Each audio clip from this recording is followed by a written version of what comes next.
Баршаңызға сәлем. Бізде бүгін жаңа рецепт. Бүгін сіздермен бірге осындай күшті медовик пісіреміз. Қараңыздар, өте нежный, дәмі вообще күшті.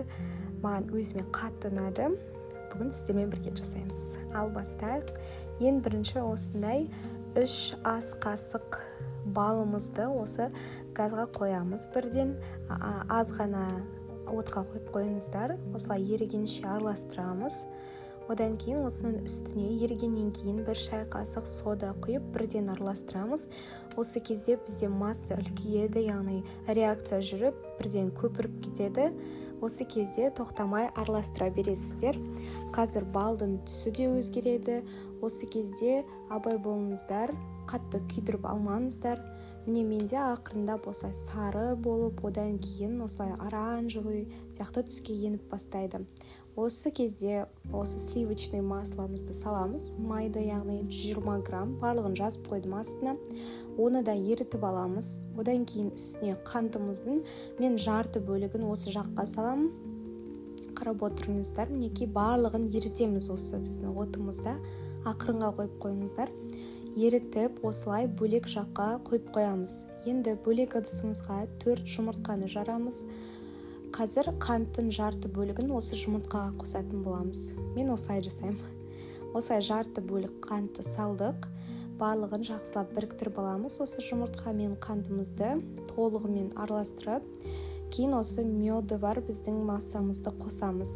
Араластырып отырып қосу керек, өйткені шамалы ыстық болуы мүмкін. Осылай біріктіріп аламыз. Бізде осындай осындай болып шығады. Түсі сіздерде мүмкін ашықтау болуы да мүмкін. Ол без разницы, балға байланысты.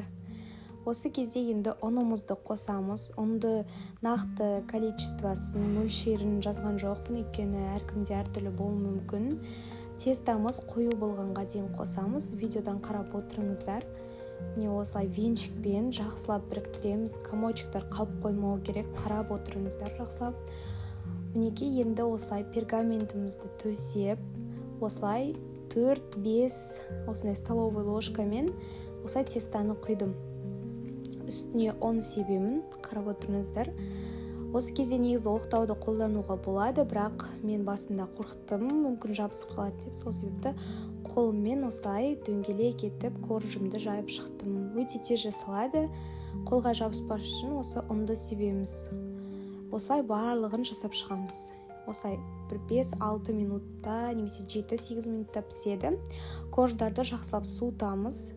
Кейбіреуі осындай қалың сияқты болып көрінуі мүмкін, бірақ өте жұмсақ болып шығады. Қазір тортымызды жинаған кезде өте әдемі болады. Қараңыздар, міне осылай оп-оңай біздің пергаментімізден алынады. Пергамент менде Покландікі өте жақсы, осыған жабыспайды. Басқа қолданбаңыздар, өйткені жабысып қалуы мүмкін. Жақсы сападан қолданыңыздар. Осылай корждарды жақсылап тұрып, бір формада етіп, осылай кольцомен кесіп алдым. Кез келген нәрсемен өлшеп кесіп алсаңыздар болады. Сонда торт өте ровный, жан-жақтары барлығы бірдей болып шығады. Осылай кремді салып отырып, тортымызды жинап бастаймыз. Торт өте күшті болып шығады негізі. Міне менде 4 қана корж, бірақ өте биік болып шығады. Міне қараңыздар, осылай тортқа 3-4 ас қасықтан осылай кремді салып отырдым. Кремнің рецептісін қалдырып кеттім. Міндетті түрде қарап алыңыздар. Мінеке осылай 4 коржымыздың барлығын жинап, кремді барлық жағына жағамыз. Ал бағанағы біздің жан жағын жинап алғанымызды езіп, қазір осының үстіне себетін боламыз. Кремді толығымен жағыңыздар, жан жағына, барлық жеріне.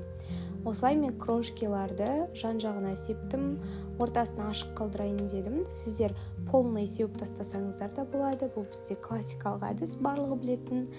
Кейін мен осылай клубникалармен әдемілейін дедім. Осы орта жағын ашық қалдырып, сол жерлеріне клубника қоям. Өздеріңіздің еріктеріңізде. Негізі қалай әдемілесеңіздер де өздеріңіз білесіздер. Осылай әдемі болып клубникаларды осылай қойып қойдым. Қараңыздар, күшті болып шықты. Енді дәмін көрейік, кесіп көрейік. Мен тоңазытқышта шамалы сақтадым. Қараңыздар, қандай күшті болып шықты. Кремі барлығы өте жақсы сіңген. Түрі де әдемі, дәмі енді вообще күшті болды. Қыздар, жасап көріңіздер. өте тез дайындалады. Каналыма тіркеліңіздер.